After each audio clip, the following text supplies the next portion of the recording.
பாரதி எல்லாத்தையும் நேற்று வந்து நம்ம ஐயா நமச்சிவாய வாழ்க. நமச்சிவாய் வாழ்க கண்ணு. எல்லாருக்கும் நமச்சிவாய் வாழ்க. வகுப்பு போலாமா? போலாங்கய்யா.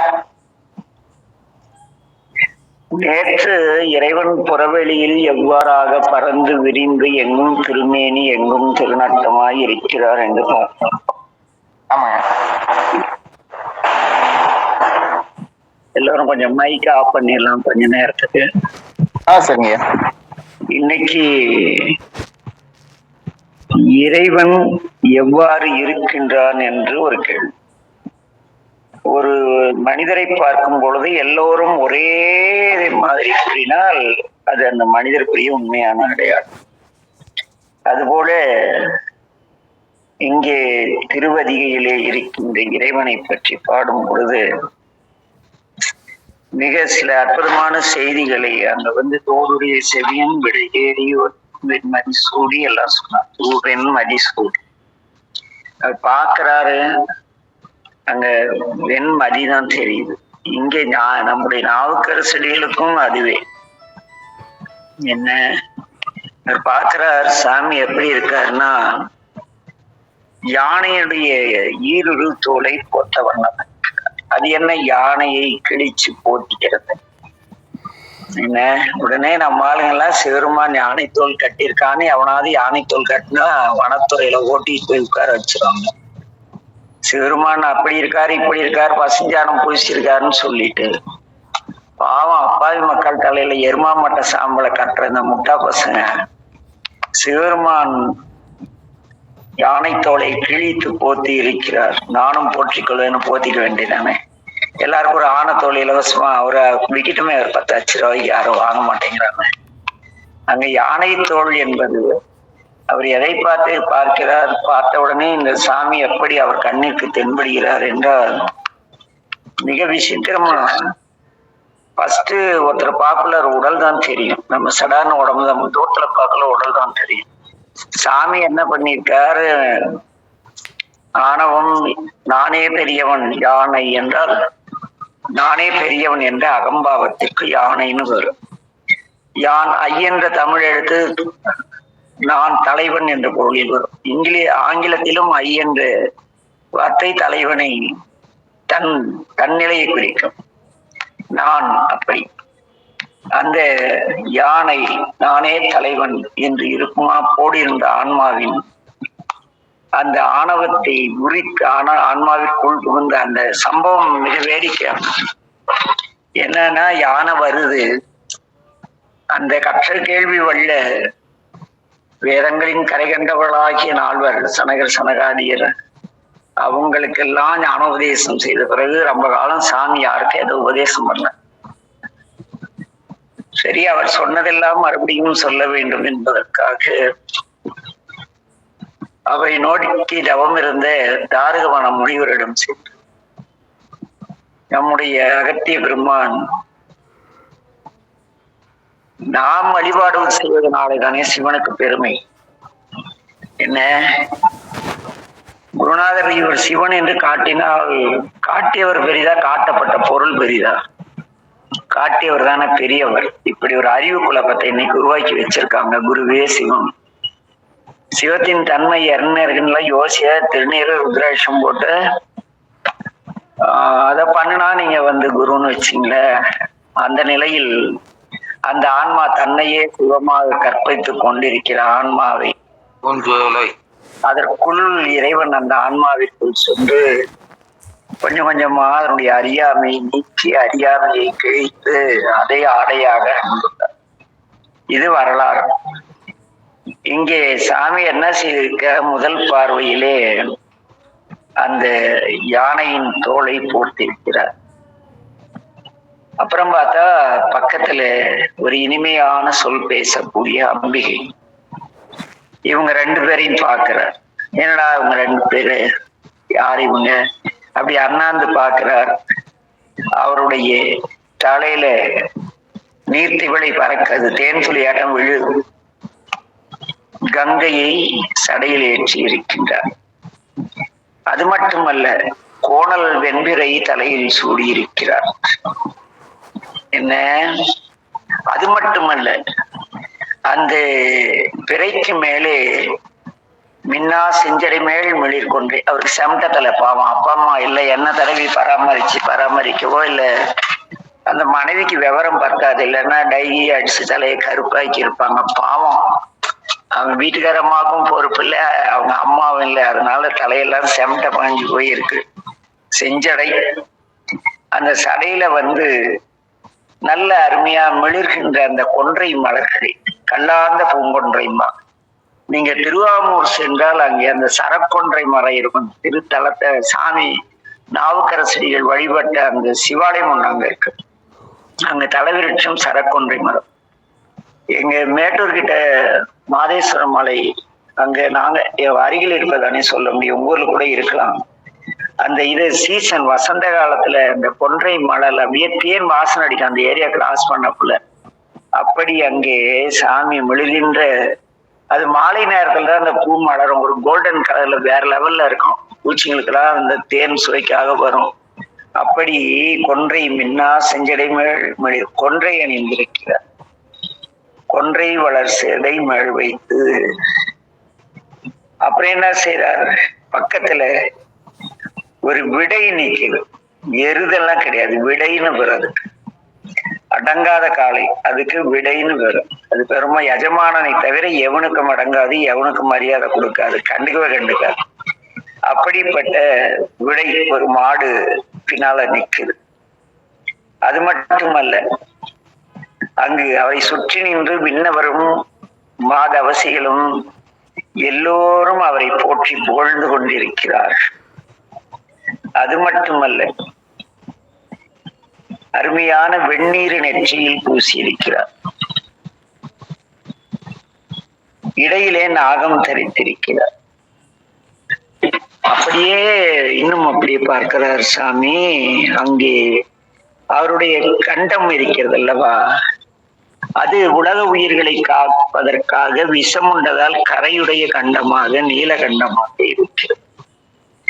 அப்புறம் பார்த்தா அவருடைய திருத்தோற்றம் எப்படி இருக்குன்னா, மன்மதன் தான் உலகத்துல மிகப்பெரிய எல்லோரும் மயங்கக்கூடிய தோற்றமுடையவனா. அவனே பக்கத்துல நின்னா அவனை எவனும் கண்டுக்க மாட்டாங்க, அவ்வளவு அழகா இருக்காராம் சாமி.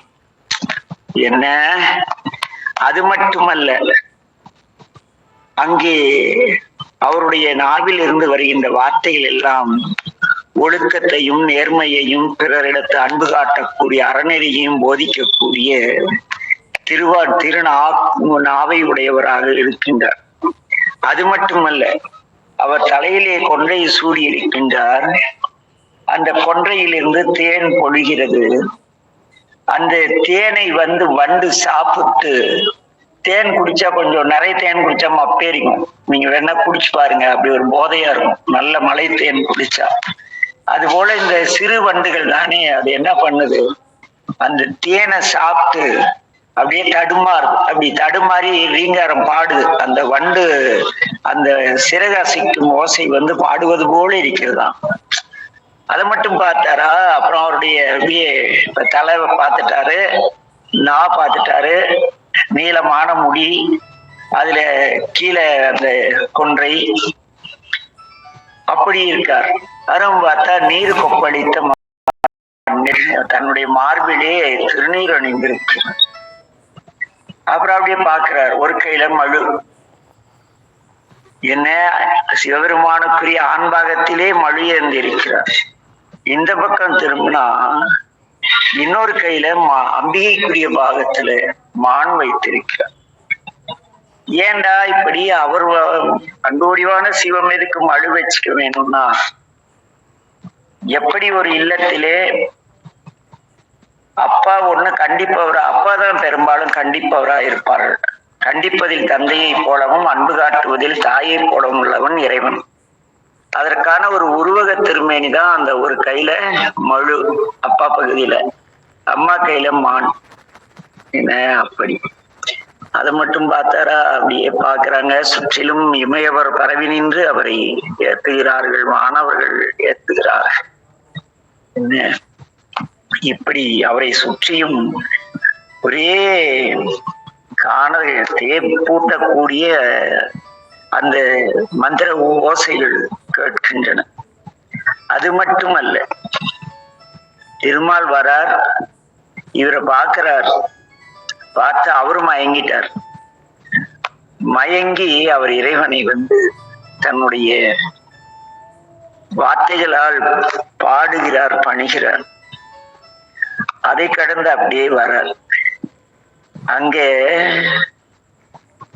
அந்த இந்திராதி தேவர்களுடைய சபையில் உள்ள எல்லா மாந்தர்களும் இறைவனுடைய திருநடனத்தை பார்த்து அவர்களும் ஆடுகிறார்.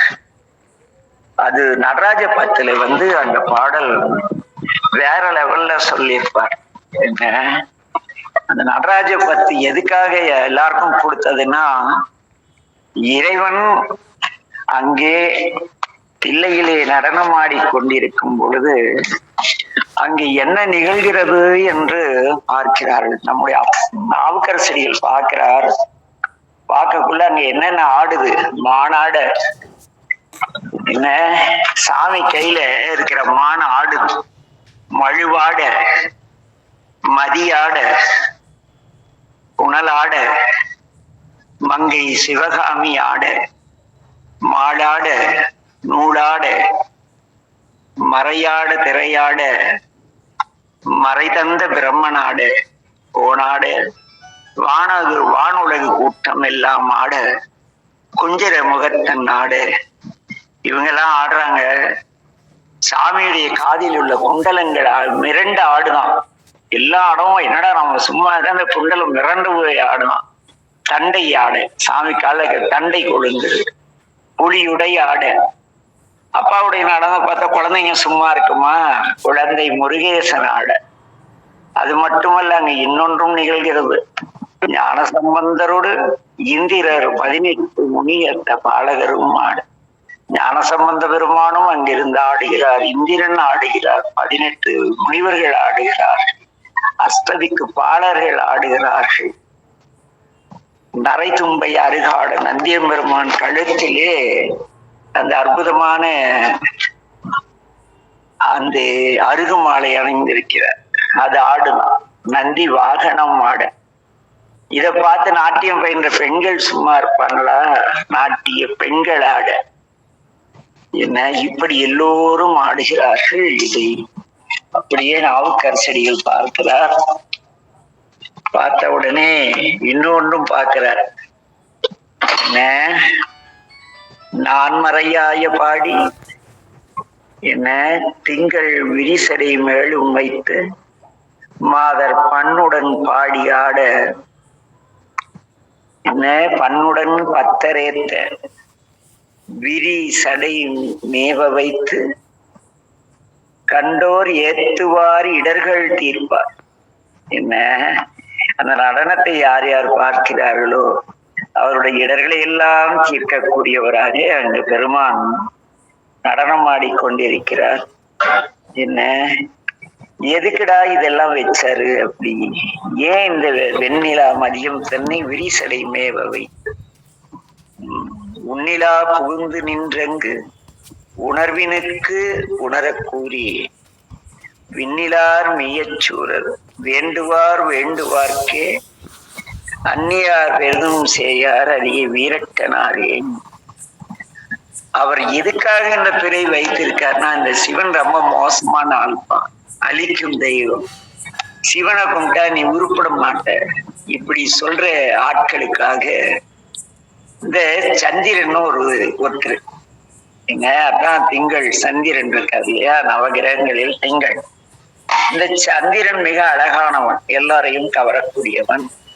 சாமி அந்த தாட்சாயணியாயை கவர்ந்து திருமணம் செய்துகிறார். உடனே தட்சன் என்ன செய்யறான்னா, தன்னுடைய மீதி தட்சனுக்கு 28 பெண்கள், அதுல ஒருத்தி அன்னை பார்வதி. அந்த பார்வதி தேவியை திருமணம் செய்து கொடுத்து விட்டார்.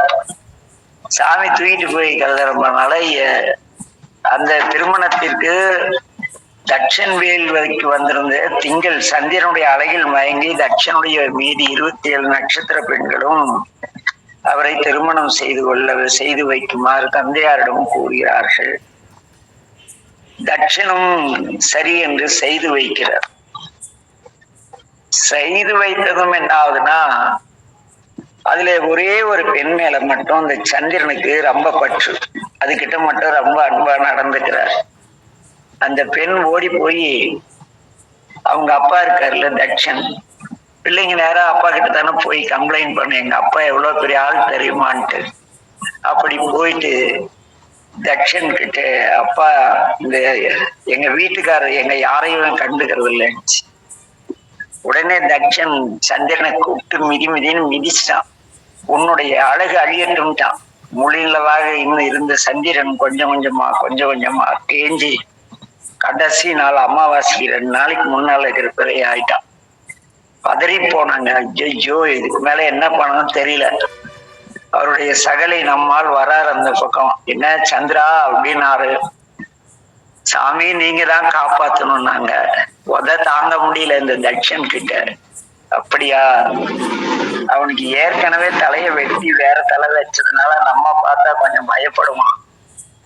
அதனால நீ என்ன பண்ற, நீ செய்தது குற்றமாயினும் நீ இந்த உலகிற்கு பயன்படக்கூடிய உலகிலே நீ பிரகாசிக்கும் நேரத்தில் எல்லா உயிர்களும் இன்பம் அடைகின்றன. அந்த சிறந்த உன் தன்மைக்காக உன்னை நான் என் தலையிலே சூடிக்கொள்கிறேன். ஆகவே இன்று முதல் நீ வளர்வாய் என்று கூறி தன் தலையிலே அணிந்து கொண்டாராம் பெருமான்.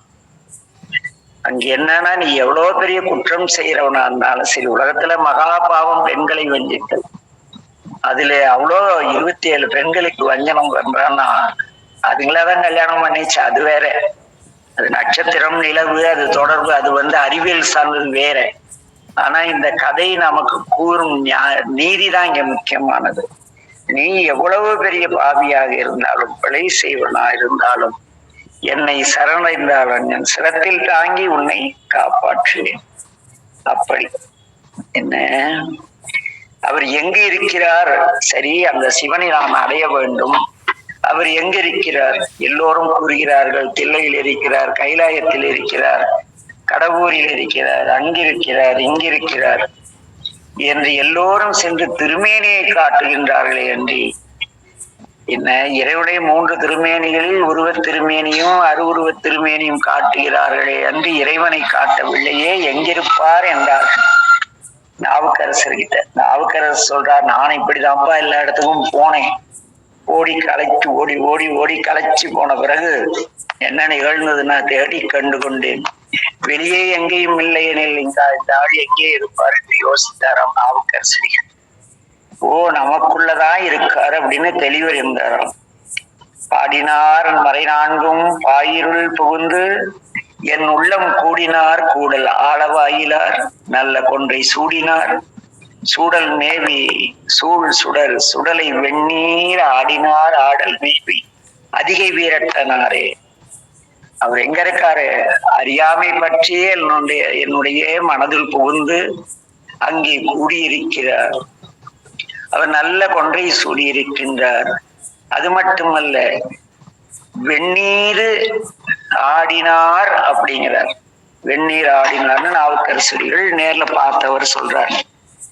ஆனா நம்மளாம் என்ன பண்றோம், பெரும்பாலான எவனோ ஒரு திருட்டு போய் வியாபாரம் பண்ண சாமி பசுமா இங்க என்ன சொல்றாரு, சுடலை வெந்நீருங்கிறார். சுடுகாட்டுல இருக்கிற வெந்நீர். இந்த விபூதி விற்கிற பயல்களாம் அடுத்து என்ன செய்ய போறாங்கன்னா, சுடுகாட்டுல போனாரிக்கிற இடத்துல போய் சாம்பலை கொண்டாந்து விற்பாங்க. மனோகரன் மாதிரி ஆளுங்கெல்லாம் வாங்கிட்டு நெத்தி நிறைய அணிவாங்கன்னு வச்சிங்களேன். இது மாதிரி அப்பாவிங்களை முட்டாளாவதுன்னு ஒரு பவானியில ஒரு பெரிய கூட்டம் இருக்கு. அவனுங்கதான் இதுக்கெல்லாம் தொடக்கம். ஒழுங்கா திருமுறை படிக்கணும், கற்று அது இருக்கிற உண்மையை சொல்லணும். சும்மா போயிட்டு ஆவின இந்த ஆடினான் சாணி எடுத்து நம்ம மேல பூசிக்குவோம். அது கடந்துட்டு போகுது. இங்க நம்ம இன்னும் இருக்குல்ல, உனையே கழிக்க வேண்டி என்ன, இந்த உடல் பிறவாம நிலை உனக்கு வேண்டுமானால் என்ன செய்யணுங்கிற சாமியை பார்த்துட்டார். அவர் உள்ளத்துள் சிவனை கண்டு கொண்டார். எதிர்ப்பெல்லாம் பிறவா நிலை வேண்டுமே இறைவா என்று நிறைய பேர் வழிபாடு செய்து கொண்டிருக்கின்றார்கள். அதை பார்த்த நம்முடைய நாவுக்கரசடிகள் அருமையா அவங்களுக்கு சொல்ற, ஊனையே கழிக்க வேண்டி உணர்மின்கள் உள்ளத்துள்ளே தேனைய மலர் கொண்டு சிந்தையுள் சிந்திக்கின்ற ஏனைய பலவுமாகி இமையோர் எத்தனின்று யானையின் உரிமை போற்றார் அதிக வீரட்டனாரே. உங்களுடைய ஊனை பிறவாநிலை உடம்பில் பிறவாநிலை வேண்டுமா? உணர்ந்து கொள்ளுங்கள், உங்கள் உள்ளத்துக்குள்ளே அவன் இருக்கின்றான். நினைந்தரும் காந்தரும் அந்த ஒரு வண்டு அது போய் அப்படியே ஒரு சிறு பூவா போய் அப்படி போயிட்டு இருந்தது. அங்க மணிவாசகர் போறார், போய் பாக்குற, வண்டி அரச வண்டி வா கோத்தும்பி வாங்க, அங்க போய் என்ன பாடிக்கிட்டு இருக்கேன் அப்படின்னார். இல்ல அந்த மலர் எனக்கு உன்ன தேன் கொடுக்குது. அப்படியா? தினம் எத்தனை தேன் அருந்துவாய்? ஆன மட்டும் எல்லா மலரும் சென்று கொஞ்சம் கொஞ்சமாக சாப்பிடுவேன். அரச வண்டி, இன்னொரு தேன் இருக்கு, அந்த தேன் பருகினேன்னு வச்சுக்க, அவ்வளவுதான். நீ ஒரு தடவை பருகிட்டா மறுபடியும் அதை பருகவே தேவையில்லை. அப்படி ஒரு அருமையான தேன் இருக்கு. அந்த அரச வண்டு பார்த்துச்சு, நீங்க குடிச்சிருக்கீங்களா அப்படின்னது. அதை குடித்து உணர்ந்ததாதான் சொல்கிறேன் அரச வண்டி. திணைத்தனை உள்ளதோர் பூவினில் தேன் உண்ணாதே, நினைந்தரும் காந்தரும் பேசுந்தரும் எப்பொழுதும் அனைத்து எழும்பு உள்நெக ஆனந்த தேன் சொரியும் உனிப்புடையானுக்கு சென்று ஊதாய். அங்க இருக்கான், அவனை பார்த்துட்டீங்கன்னா போதும், நினைச்சாவா அப்படியே உடம்பெல்லாம் தேன் மாறி பொழியும். நினைந்தரும் காந்தரும் பார்த்தாலும் அது, பேசும் தரும் பார்த்துட்டு வெளியே நீ யார்கிட்ட பேசினாலும் அதே நிலை. என்ன எல்லா நேரங்களிலும் எல்லா இடங்களிலும் உனக்கு பெரிய மகிழ்ச்சியை தரக்கூடிய அந்த ஞானமாகிய மலர் கொண்டு உங்கள் சிந்தையில் இருக்கின்ற சிவருமானை சிந்திக்க அவர் எங்கிருந்தாலும் உங்களுடைய ஆணவத்தை நீக்கி ஆணை ஈர் உரிவை போக்கு. நம்ம கிட்ட ஆணவம் மலம், ஆணவம் கண்மம் மாயை, இதுல ஆணவம் தான் பெருசு. யானை நானே பெரிய ஆள், யாருனே நான் எவ்வளவு பெரிய ஆள் தெரியுமா அப்படி சீன் போடுற ஆளுங்களை எல்லாம் கிழிச்சு ஒரு பக்கம் என்ன உட்கார வச்சிருவார். அந்த ஆணவத்தை அழித்து நமக்கு அருள் செய்யக்கூடிய இறைவன் அவர் அப்படிங்கிறார். என்ன அது மட்டுமல்ல, இன்னொன்னு செய்வார் அந்த சாமி. துருத்தியாம் குரம்பை தண்ணீர் 90 அறுவர் நின்று விருத்திதான் தருக என்று வேதனை பலவும் செய்ய வருத்தியால் வல்லவாறு வந்து அடைய நின்ற அருத்தியார்க்கு அன்பர் போலும் அதிகை வீரட்டனாரே. இந்த உடலுக்குள்ளேயே 96 தத்துவங்களில் நின்று அந்த தத்துவங்களை நாடி தத்துவங்களை நோக்கி தவம் செய்து அதனுடைய ஒவ்வொரு தன்மையும் ஆய்ந்து அறிந்து எதுவும் விடை தெரியாமல் நாள் வீணாக போன பிறகு ஐயோ 96 தத்துவங்களையும் கடந்த நிலையில் நான் யோகம் செய்தேன், யாகம் செய்தேன், வழிபாடு செய்தேன்னு புலம்பி கவலையோட அந்த ஆளை பார்க்க முடியும்னு இருக்காங்க இல்லையா? அவர்களுக்கு வந்து அடைய நின்று அருத்தியார் கண்பரோ, ஏன்டா இப்படி எல்லாம் பண்றீங்க, அவர் உங்களுக்குள்ளதான் இருக்காரு அப்படின்னு கண்டு உணர்ந்த ஞானிகள் சொல்கிறார்கள். ஆக உங்களுக்குள் தேடுங்கள். நான் தேடினா நான் எவ்வளவு பெரிய ஆள் தெரியும், எப்படி தேடினால் வந்துருவாரா? நான் பல வருஷமா எனக்கு அந்த ஆசான் சொன்னார், இந்த ஆசான் சொன்னார், அருட்குருநாதர் சொன்னார், பொருட்குருநாதர் சொன்னார், ஞானாசிரியர் சொன்னார், நானும் அதிகமாக படித்துக் கொண்டிருக்கின்றேன், அந்த ஆளை காணவில்லை. அப்படியா? நான் சொல்வது போல நீ அவனை பணிந்தாயா, அடியேன் கூறுவது போல அவரை நீ பணிந்தாயா அப்படின்னா நாவுக்கரசடிகள். எப்படி நீங்க என்ன சொல்றீங்க, என்ன சொல்ல வரீங்க? பக்தியாலயத்து நின்று பணிபவர் நெஞ்சத்துள்ளார். பக்தியோட அவரை போற்றி வழிபாடு செய்வார்கள், வழிபடு பணிவோடு இருப்பார்கள். அந்த பணிவோடு உடைய அந்த மெய்த்தொண்டர்களுடைய நெஞ்சத்துள்ளார். சும்மா அப்படி கெத்து காட்டிட்டு தெரிஞ்சுக்கிட்டேன். நான் யார் தெரியுமா? நான் ஞானாசிரியர், நான் அருட்குருநாதன், நான் பெரிய புராண பேரொழி, நான் திருமுறை சித்தர், நான் திருவாசக சித்தர். பைத்தியக்காரனுங்க இவனுங்க எல்லாம் குரு. இவனுக்கு பின்னால ஒரு முட்டாள் கூட்டம். அங்கெல்லாம் சாமி போக மாட்டார். இங்க திருநாவுக்கரசடிகள் சொல்றார், பக்தியால் ஏற்றி நின்று பணிபவர் நெஞ்சத்துள்ளார். யார் பக்தியோடு இறைவனை வணங்கி எதிரிலுள்ள எல்லோரிடத்தும் பணிவுடையவராகவும் இன்சுல்லாவுடையவராகவும் பணிவோடு வாழ்கிறார்களோ அவருடைய நெஞ்சத்து உள்ளார். துத்தியும் தலையனாகும் சூழ்முடி மேல் வைத்து உத்தரமலையர் பாவை உமையவள் நடுங்க அன்று அத்தியின் உரித்தார் அதிக வீரன். ஏண்டாலாம் அப்படி ஒழுங்கு மரியாதையா பக்தியோடு நின்று பணியுங்கள், பணிந்து அவரை உங்கள் நெஞ்சத்திற்குள் கொண்டு வாருங்கள். அதை விடுத்து நான் பெரியவன், நான் சொல்வதை நீ கேள், அந்த குருவின் சீடனிடம் நீ ஏன் பேசுகிறாய்? நான் ஞானசம்பந்தரும் நாவுக்கரசரும் பாடி வைத்த திருவாசகத்துக்கு காப்பிரைட்ஸ் போட்டு ஒரு முகூர்த்தம் வச்சிருக்கான். நீ நேற்று என்கிட்ட ஒரு அன்பர் கேட்கிறார், சகாதேவன்கிற அன்பர், ஐயா திருவாசகம் வெளியிட வேண்டும், இது வெளியிட்டால் அந்த வழக்கமா அந்த புத்தகம் போட்டு நல்ல காப்பிரைட்ஸ் ஒரே ஒரு கேடி தான் போட்டிருக்கான். இதனுடைய பாடல்களை எடுத்து போடுபவர்கள் மீது வழக்கு தொடுக்கப்படும் ஒரே ஒருத்தன் போட்டிருக்கான், திருட்டு பைய. என்ன அவன் கும்பிடுற சாமியை அசிங்கப்படுத்தி வச்சிருக்கான்.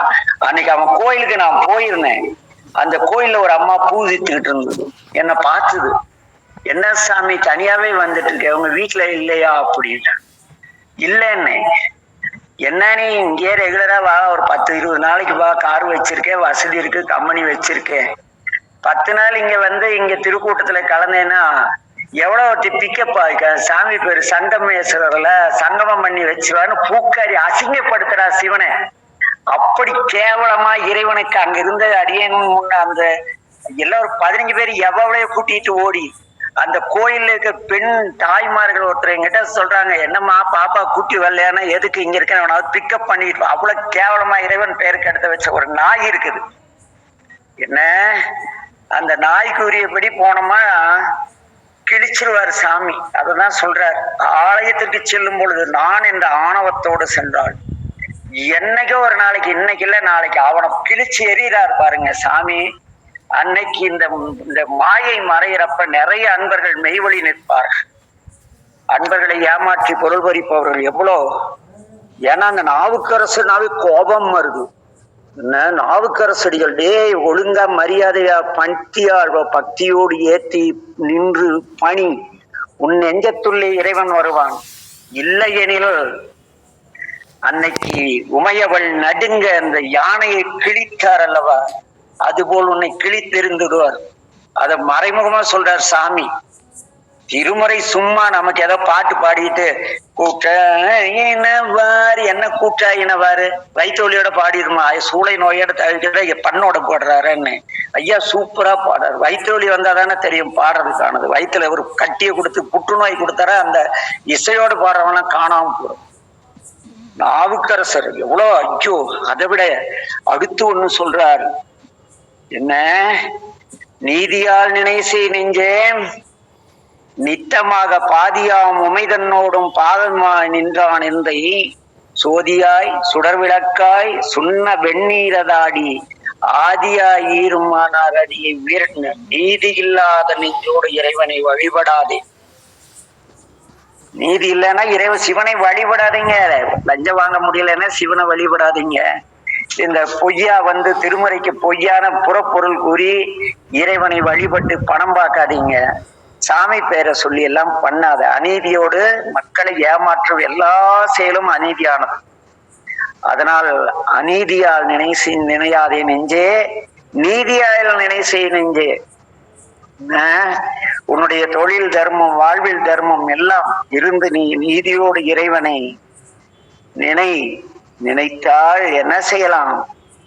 நிமலனை தூய்மையான இறைவனை நித்தமாக பாதியாம் உமைதொடும் பாகமாய் நின்ற எந்தை சோதியாய் சுடர் விளக்காய் என்ன சுண்ண வெந்நீரதாடி ஆதியாய் ஈருமிலானாய் இருக்கின்ற அந்த இறைவன் உனக்கு நீ பக்தியோடும் பணிவோடும் நீதியோடும் வாழ்ந்தாள் என்ன உன்னுடைய இதயத்தில் காட்சி தருவார் பெருமான். சும்மா போய் அது இது பாடு இதை பாடு முக்தி அடைஞ்சிடலாம், சிவபூஜை செய் முக்தி அடைஞ்சிடலாம், எப்படி சாத்தியம்? நாவுக்கரசு அப்படி சொல்லவே இல்லை. இன்னும் சொல்றார், எல்லியும் பகலும் எல்லாம் துஞ்சியோர்க்கு ஒருவர் வந்து புள்ளிய மனத்து கோயில் புக்கனார் காமனென்றும் வில்லியங் கையினானை வெந்துக நோக்கியிட்டார் அல்லியம் பழனவேலி அதிக இரட்டனார். என்ன உன் மனதில் உள்ள உலகாயுதமான எல்லா பேராசைகளும் அழித்து உன்னை ஆட்கொள்வார். ஒன்றவே உணர்விராகில் ஓங்காரத்தொருவனாகும் வென்ற புலன்கள் தம்மை விளக்குதற்குரியெல்லாம் நன்றவா நாரணனும் நான்முகனும் நாடி காண்பென்று அரியர் போலும் அறி. இந்த நான்முகன் அவங்களால காண முடியாத இறைவன் மனம் ஒன்றி என்ன ஐம்புலன் அடக்கி அறவழி வாழ்ந்து என்ன விளக்க வேண்டியதை விளக்கி விளங்கி கொள்ள வேண்டியதை விளங்கி கொண்டு வாழ்வீராயின் அந்த நாரணனும் காண முடியா நம்பெருமா நம் உள்ளத்துள்ளே காட்சி தருவார் அதிக வீரட்டனார் என்று பேசுகிறார். அச்சோ என்ன தடக்கையால் எடுத்து வைத்து தடைவரை குலுங்க ஆத்து கிடக்கையால் இடர்கள் ஓங்க கிளர்மணி முடிகள் சாய முடக்கினார் திருவிரலான் முருகமர் கோதை பாகத்து அடக்கினார் என்னை ஆளும். நான் எவ்வளோ தென வெட்டா தர்மசேனரா தெரிஞ்சிட்டு இருந்தேன் தெரியுமா? எவ்வளவு சமணர்களுக்கு சைவத்துக்கு புறம்பாய் எவ்வளவு செய்தேன். என்ன அப்படியே கொடுமையான நோய் கொடுத்து என்ன இடர்கள் ஓங்கி அப்படியே தலை சாஞ்சி படுத்து மொட்டைக்கு போட்டாராம் சாமி. அடியேனை அப்படி செய்தவர் உங்களை அப்படி செய்யாமல் பார்த்து கொள்ளுங்கள் என்று நமச்சிவாய வாழ்க. ஆக என் அன்பின் உறவுகள் என்ன இறைவன் திருமேனி இப்படி என்று பார்த்தோம்.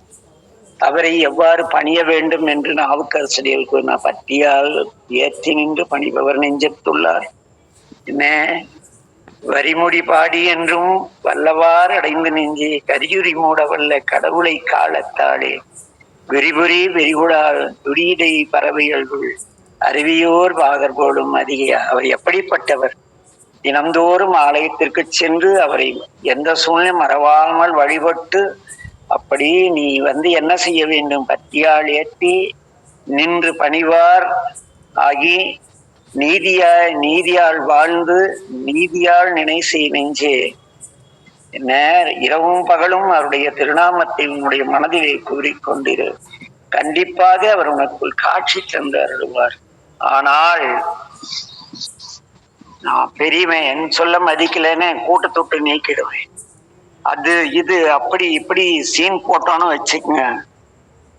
என்ன பாரு, நாவுக்கரசனை பார், தர்மசேனனாக சமண சமய குருவாக. சமணமும் சைவம் சார்ந்தது, ஆனால் சைவத்திற்கு புறம்பான பல கருத்துக்களை கூறினேன். சமணர்கள் செய்ததை இன்று சைவ வேடம் தாங்கிகள் செய்கிறார்கள். கரிய திருநீரு என்ன கண்டமணிங்கிறது சிங்கிள் வேர்டு, ஒரு மணி. ஆனா இந்த ஆட்டுக்குட்டிக்கு சலங்கை கட்டுற மாதிரி மணி. என்ன அங்க சூளம் பொறித்தான பச்சை குத்திக்கிறான், கட்டிங் போட்டு கைலை வாத்தியம் வாசிக்கிறான் தில்லையில. இன்னொருத்தன் பாண்டிச்சேரிக்காரன் ஒருத்தன் என்ன பண்றான்னா அந்த விழா சிவன் வேடம் போட்டாகணும். அந்த குழந்தை இல்லாத பெண்கள், கணவனை பிரிந்த பெண்களுக்கெல்லாம் சீன் போடுறது என்னது? இவர்களுக்கெல்லாம் ஒரு நாள் வச்சிருக்கார் சாமி. ஏனெனில் எனக்கு நிறைய தாய்மார்கள் போன் பண்ணி, ஐயா இன்னார் என் கூட நாங்க போயிருந்தோம் ஐயா, இப்படி பேசினார் அப்படி பேசினார், என்னங்கயா அது உங்களை தவிர யாரு கேட்பாங்கன்னு சொல்றாங்க. என்ன அங்கங்க அடியால் வச்சு உதைக்க முடியும், உதைக்கலாம், அது சைவத்துக்கு புறம்பானது. சாமியே உதைச்சா அது உங்களை போல அன்பர்கள் மத்தியில சொன்னாதானே நீங்க இறைவன்கிட்ட முறையீடு செய்வீங்க. நெற்றிக்கண் திறப்பினும் குற்றம் குற்றம் என்று பேசிய அந்த இதல்லவா நாம். ஆக உன்னை விரும்பாத எதையும் நீ நாடாது, உன்னை விரும்பிய எதையும் கைவிடாதே என்று வேதம் பேசும். ஆக ஏனெனில் நீ விரும்பியது சத்தியமாகவும் உன்னை விரும்புவது நீதியோடும் இருக்குமாயின் அது உன்னை வந்து அடையுங்கிறது வேதம். ஆக அங்கே நீதியால் நினைந்து பணிந்து ஏற்றி இறையருளை பெற எல்லோருக்கும் எல்லாம் உள்ள என் தந்தை மேட்டு மீனாய் சொக்கநாத பெருமானின் பேரொருள் கூட்ட திருவருளை சிந்தித்த இங்க என்னன்னா ஒரு சில அந்த சிறுமை கண்டு பொங்கு வாய்வா. இந்த சைவத்தில் சில ஆட்கள் ஒரு 5-6 பேர் தான் சைவத்தையே மாத்திட்டான், திருநீரை மாத்திட்டான், கோயிலுக்கு போறதை கெடுத்துட்டான். நீ வீட்டுல உட்காந்துட்டு திருமுறை பாடி என் படத்து முன்னால ஒருத்தன் லைவ் சைஸ் ஒருத்தன் போட்டோ வச்சு அவன் கால் கிட்ட சிவலிங்கத்தை வச்சு வழிபாடு செய்யறான். என்ன இது? அதனால கொஞ்சம் கோபம் வருது. இன்னார் என்று சுட்டி காட்டினால் அவர்களால் தவறாக வழிபடுத்தக்கூடிய சில ஆன்மாக்களாவது நெறிபடும் என்று இதெல்லாம் வந்தார். என்னையும் மீறி ஒரு புலோல மாதிரி வந்துருது. அது யார் மனதையேனும் புண்படுத்த அன்பு கூர்ந்து அதுக்கு ரொம்ப வருத்தப்படுறேன் என்று கூறி இன்றைய பதிவு இறைவனை அடைவதற்கான வழியும் இறைவனுடைய திருமேனியில் உள்ள ஈருருவை போர்வை பற்றிய நிறைவு பெற்றது. மீண்டும் திருவருளால் சந்திப்போம். நமச்சிவாய வாழ்க. ஒரு 15 நிமிடம் மட்டும் உங்கள் கருத்துக்களை பகிரலாம். நமச்சிவாய வாழ்க. எல்லா உயிர்களும் இன்புற்று வாழ்க. திருச்சிற்றம்பலம்.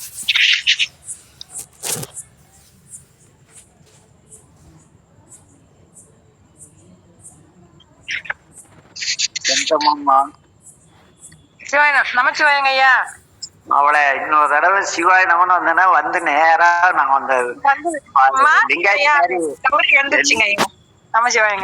லிங்காயத்து மாதிரி ஒரு இடுப்பு